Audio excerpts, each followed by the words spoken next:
How's it, guys? So we're out here on the way to Botswana.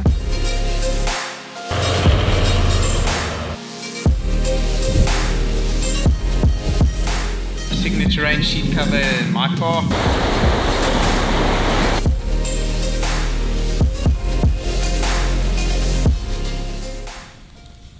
It's 4:30 in the morning. We've got a long drive today, heading to Nxai Pan, South Camp. But because we've got trailers, we've actually had to wake up a little bit early. The clouds are blowing in, might rain while we're packing up. But first, cup of coffee, and then we'll pack up, grab a shower, hit the road, and I think it's going to be an epic day.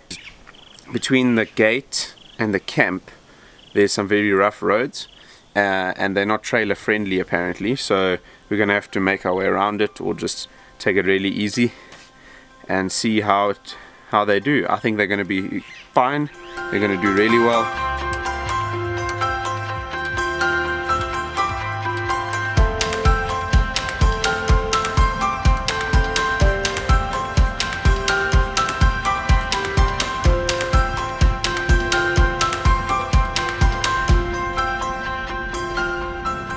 So this is the big one, Khama Rhino Sanctuary to Nxai Pan National Park. We're going to take a drive through Khama, pay our park fees there, and yeah, epic day, can't wait. Never been to Nxai Pan National Park before, none of us have been, so yeah, it's going to be interesting. Keeping the speed between, I'd say 110 and 120 with the trailers. It's a good speed. The sun has come out, the temperature is rising. This is the town of Mopipi, and we're just filling up the vehicles here, all three of us. I'm also filling up some jerry cans for Nxai Pan. Yeah, hopefully I'll have enough fuel. But small little town in Botswana, very authentic. And yeah, let's get some fuel and then get on the road. After failing to pay for park fees in Khama, we decided to draw cash in Mopipi, fill up on fuel, and fill up the roof racks with wood before heading into Nxai Pan National Park. Chris, is it hot? It's very hot. What do you reckon? 35? 35 at least, if it's not getting up to the 38s, 40s. How long does your GPS say we're gonna until we get to South Camp? Level 28 past 3. So we're not far away now from the Nxai Pan National Park main gate, but again, Tracks for Africa has let us down in the way that it usually does. Ryan and myself, our Garmins with Tracks for Africa loaded on them, are telling us to turn left off the main road here onto some little Jeep track, while Chris's one Tracks for Africa that he's using on an iPad is telling us to carry on straight. And I know for a fact that the main gate for Nxai Pan National Park is just off the main road, so therefore these Garmins with the Tracks for Africa are wrong. After reaching the entrance gate to Nxai Pan, we checked in and decided to deflate the tires.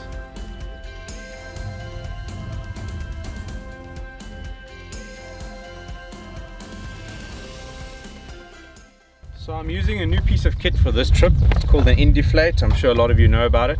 And yeah, it's my first time using it. I haven't even opened the bag. But yeah, let's see how it does. It's the advantage is that you can deflate 2 tires at once and also inflate them. I usually use an ARB tire deflator, which works really well, but I've now got 6 tires to deflate, so yeah, let's see how it works. Oh, there's a guy from the back there.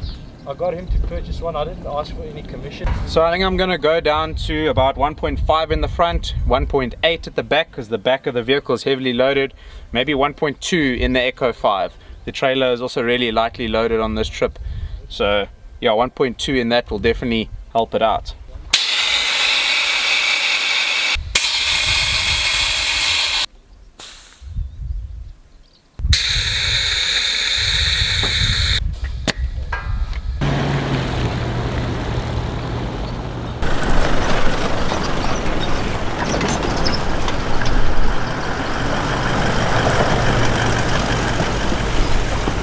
On the main road, it's quite corrugated and very sandy, but yeah, the vehicles and trailers are eating it up. And about half an hour until we're in camp. We'll arrive back in camp around 5:30, set up quickly before it's dark, It's 34 degrees. The scenery is absolutely insane. Man, what a privilege to be out here doing this. It is fantastic. It's my favorite thing in the world.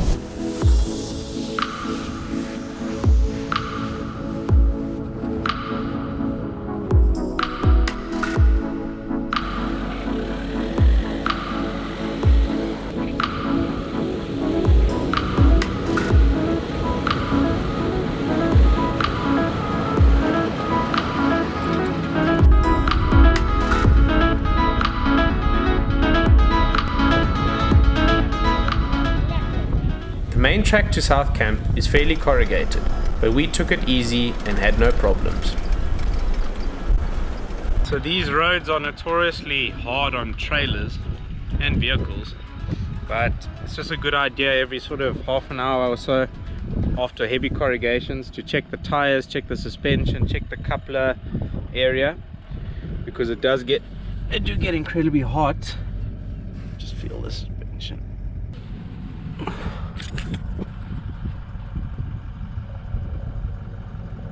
Everything still looks good there, not leaking any oil or anything. I do always have the trailer serviced before trip.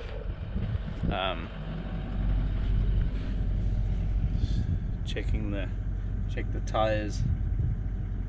Sand is quite dispersed because it is about 35 degrees. Check everything here. This area here is very important. Everything looks good. Happy to move on.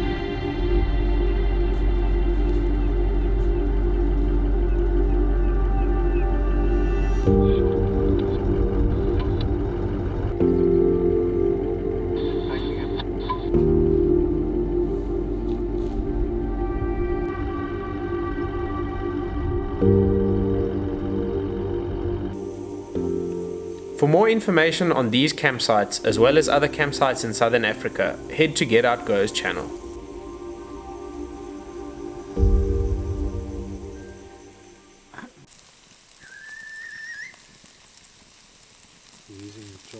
Yeah, so we left Khama Rhino Sanctuary at 8:30 this morning. We drove 528 kilometers and we only got here at 7 o'clock in the evening. So it was a long, slow drive. It was easy all the way up from Khama Rhino Sanctuary, through Mapipi, through Rockops, and then we turned off, we got onto the A3, and obviously turned off to Nxai Pan, and that's when the fun began. Look, the road's not that bad. I mean, there is a bit of corrugation, and there is a bit of thick sand, but it's not like it's not doable. And we just took a nice gradual slow drive in, and we are here now. We're supposed to be at campsite number 8, but that's far too small for 3 trailers and 3 vehicles, so we've just shuffled over to campsite number 10, and it's magic.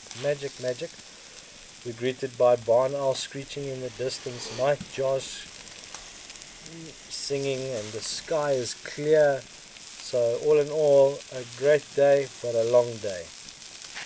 And what animals can you expect through this campsite throughout the evening? I don't know. I'm not familiar with Nxai Pan. I did it when I was very, very young with my dad. I don't know. I would assume there's hyena.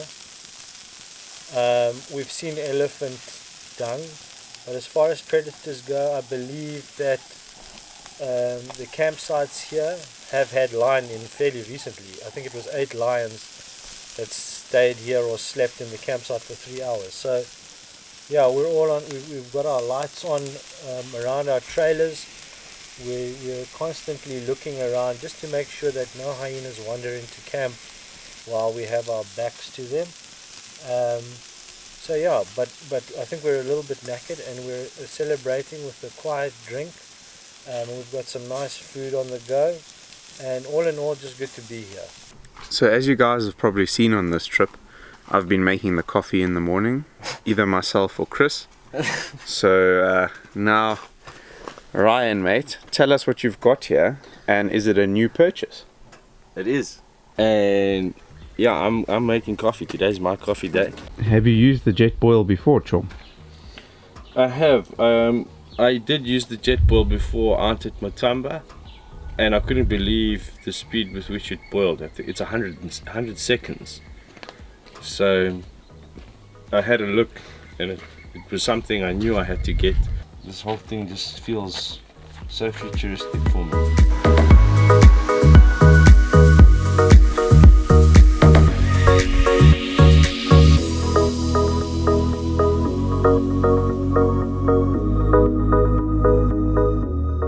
So we've had a great morning and we're going to head out on a game drive probably around 3 o'clock, but epic campsite. And what's actually nice is we've come at a very quiet time of year to Botswana, out of school holidays. We haven't seen one other car in Nxai Pan National Park. We also didn't see another car in Khama Rhino Sanctuary. So yeah, but the heat is pretty insane. It's around 36 degrees, so yeah, it's cooking. But let's go and see what we can see on the game drive this afternoon.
Dude, it's absolutely fantastic, out of this world. If you think Kubu Island is great, it is. But this place, next level, dude. Next level.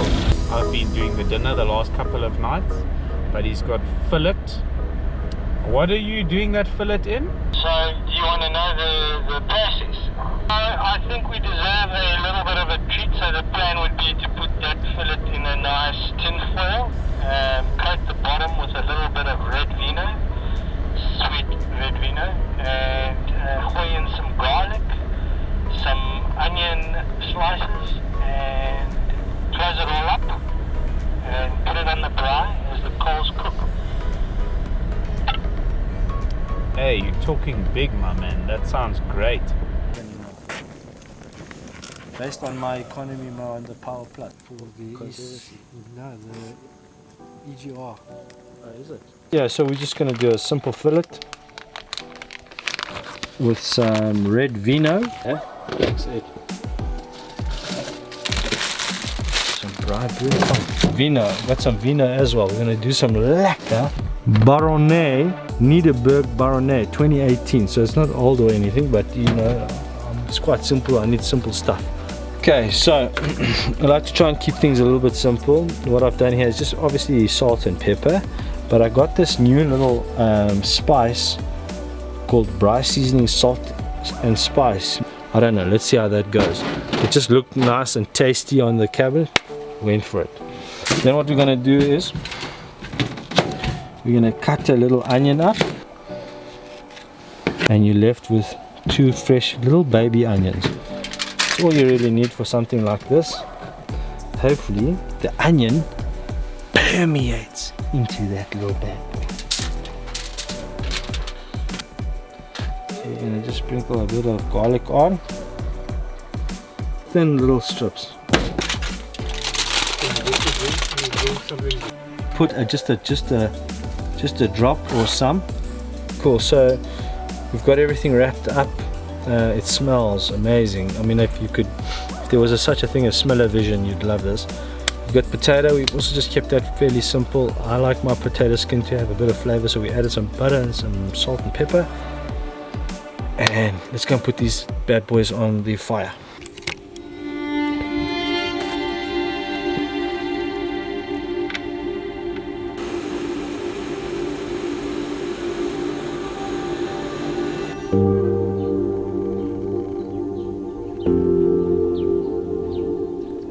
What are the plans for this morning, Chris?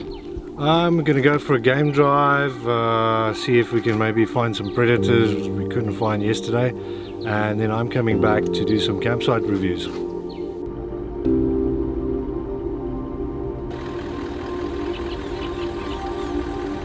So we're here at this amazing baobab. We've seen this, I think this is the third one we've seen.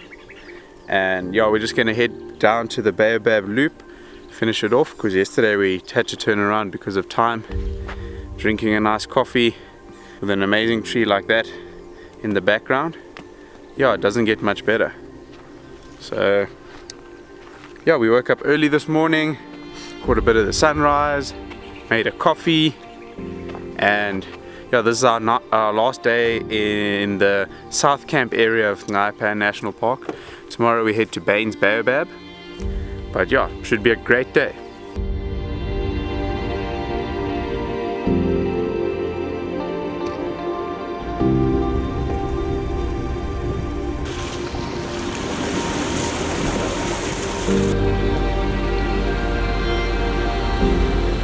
So it seems like we've come at the right time of year for the zebra migration here in the Nxai Pan National Park. There are thousands of zebra out there. Yeah, it's absolutely amazing actually. I've never seen this many zebra in one area. Really special. I've heard about the zebra migration. I'm not sure if it's actually happening now, but I mean there must be some reason for the amount of zebra in this maybe 4 kilometer stretch, 4 kilometer radius. Yeah, it's absolutely epic. It's very, very unusual, something I've never seen before. So yeah, I'm really chuffed, eh? And the zebra here are generally not too skittish as well, so you seem to get quite close to them.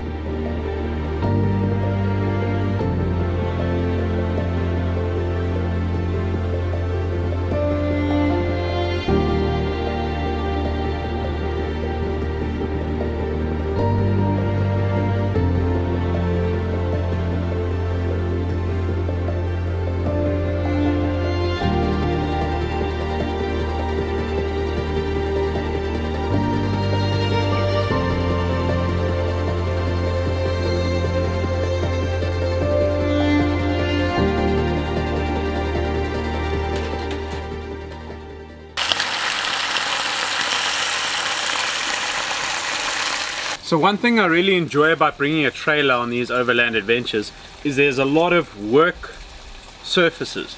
I've got a table here on my Echo 5, I've got this work surface, I'm cooking up a lekker breakfast, I'm really enjoying the Echo setup. I've got my 90-litre National Lunar fridge here, and I also must admit, almost everything on those Echo 5 is quality. The hinges, the sliders, everything is fantastic. The trailer is actually incredibly light for its size, so I had no problems towing it here. I've got my awnings around, keeping me cool. It is about 36 degrees, so temperature is hot anyway, but it is giving me some shade, and I'm really enjoying the trailer at the moment. After a fantastic breakfast, it was time to head to a place called Khama Pan. So we're just on this narrow track to Khama Pan. I just want to check, because we're driving over some quite tall grass. The grass is green, so there shouldn't be a problem, but it's always good just to check underneath the vehicle. I'm checking for seeds. I might think of getting the grass net out. I'm checking for these seeds over here from the grass. They can get stuck in the radiator and all sorts of places and actually start a fire. A lot of vehicles burn out like that. Looks okay. I haven't got too far to the pan, and hopefully we can take another road back. So I've actually decided to put the grass net on, so you can see the grass started getting really bad, eh? What do you say, Chris? Yeah, it's starting to get a little bit tall, so I can see there's some seeds in the radiator already. So yeah, let's rather be safe than sorry, eh? So we arrived at the Khama Pan, and it's not really a pan. It seems very overgrown. Doesn't look like anybody's been down this track in weeks, but that's part of the adventure. It's not the first time it's ever happened, so not really a massive surprise. But the road was long, so we've got a long way back. It's about 4:30, so yeah, we have to get back in time. But hopefully we'll see something on the way back. There's not really any water holes along this road. As you can see behind me, the bush is very, well, it's more shrubs, but very thick, so no open pans that we're hoping for. But yeah, we'll just head back now to the campsite, cook up a nice dinner, and yeah, just have a great evening in camp. At least the temperature's gone down a little bit. It's gone down from 40 to 35. But yeah, there's a nice breeze going now, and the clouds are pulling in. On the way back to the campsite, we experienced something very, very special.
So gents, what's just happened?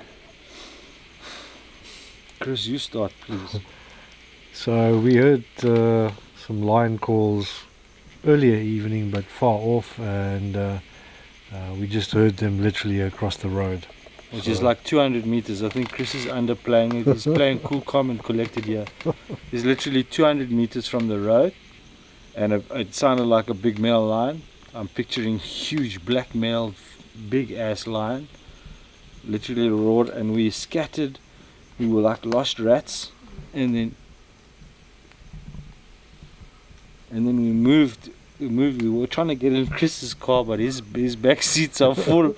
So we left Chris in his car, and we jumped into the Ranger, me and Ed, and then Chris got onto the radio, and he came and pulled in, and the car got hot. And we figured out there's a water hole not too far, 2 minutes drive. I'd say that's about 600 to 700 meters away from here. So, sure, talk about get your heart rate up, eh? Wow. But we got a big badass light here. This is like daylight, this thing. So, he's not surprising us. We've lit everything up in the camp. But, yeah, we're just watching closely, eh? Coming up in the next episode.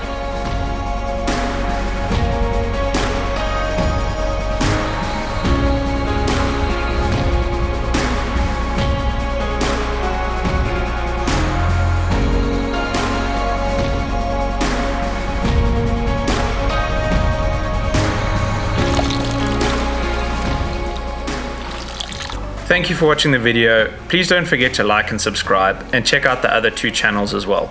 Until the next adventure, cheers.